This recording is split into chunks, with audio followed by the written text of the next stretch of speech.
महादेव शंभो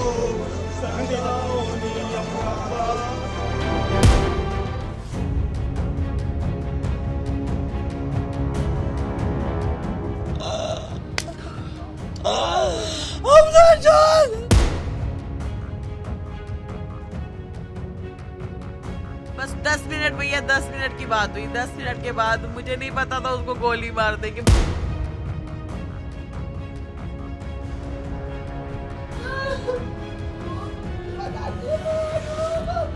कश्मीर के बड़गांव में कश्मीरी पंडित कर्मचारी राहुल भट्ट और एसपीओ रियाज अहमद ठोकर की हत्या ने कश्मीरी पंडितों की सुरक्षा को लेकर कई सवाल खड़े कर दिए हैं। कश्मीर में आतंकियों ने कुछ घंटे के भीतर टारगेट किलिंग की 2 घटनाओं को अंजाम दिया है।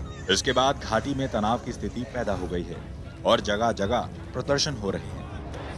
मेरा भाई मारा गया है, हमारे घर का बेटा मारा गया है। 24 घंटे के भीतर 2 हत्याओं के मद्देनजर इस वीडियो में हम इसी बात की पड़ताल कर रहे हैं कि कश्मीर में क्यों टारगेट किलिंग हो रही है और ऐसे हालात में कश्मीरी पंडितों की घर वापसी की राह कितनी आसान होगी।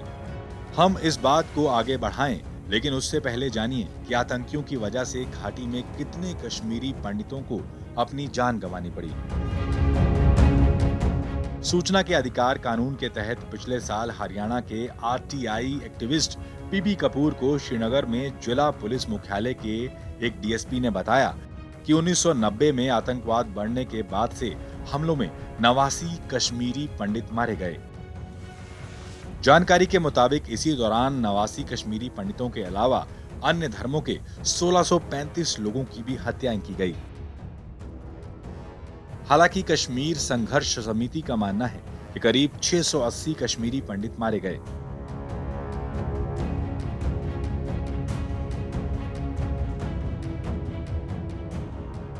इस समय पूरे कश्मीर में करीब 4000 विस्थापित कश्मीरी अलग अलग ट्रांजिट कैंपों में रह रहे हैं और लगातार सरकार के सामने जम्मू स्थित घर वापसी की मांग दोहराते रहते हैं।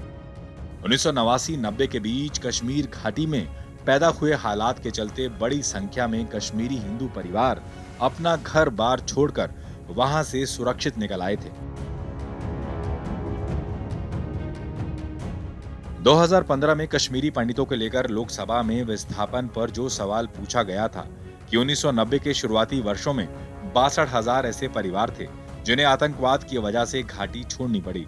17 मार्च 2020 में जब यही सवाल दोहराया गया तो मंत्री जी किशन रेड्डी ने बताया कि 64,991 कश्मीरी पंडितों के परिवार घाटी छोड़ चुके हैं।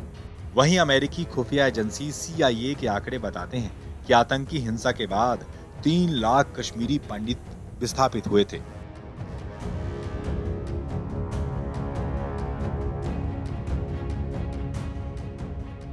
जब से केंद्र सरकार ने धारा 370 और 35A को हटाया है और राज्य को 2 केंद्र शासित प्रदेशों में बांट दिया है, तब से यहाँ रहने वाले विस्थापित कश्मीरी पंडित परिवारों की घर वापसी की उम्मीदों की खिड़की भी खुल गई है।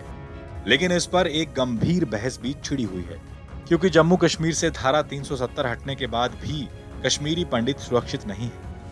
अब हम इन कारणों को समझने की कोशिश करते हैं कि घाटी में टारगेट किलिंग क्यों शुरू हो गई। कश्मीरी विस्थापितों की वापसी के लिए सरकारी तंत्र सक्रिय हुआ तो घाटी में टारगेट किलिंग होने लगी। मंदिरों पर हमले भी किए गए। माना जा रहा है कि ऐसा इसलिए हो रहा है क्योंकि कश्मीर में लगातार बदलाव को देखते हुए आतंकी फिर से दहशत फैलाने की फिराक में लगे हुए हैं। माना जा रहा है कि इन टारगेट किलिंग का मकसद अमरनाथ यात्रा और विधानसभा चुनाव में खलल डालना है।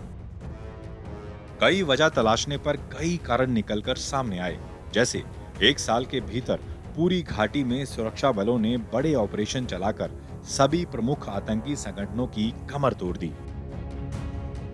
इसके अलावा उनके मददगारों पर भी लगभग लगाम लगा दी। आतंकियों को पैसा मुहैया कराने वाले संगठनों पर भी एजेंसी का पहरा है। वहीं आतंक की राह पर जाने वाले युवाओं की संख्या कम हुई है।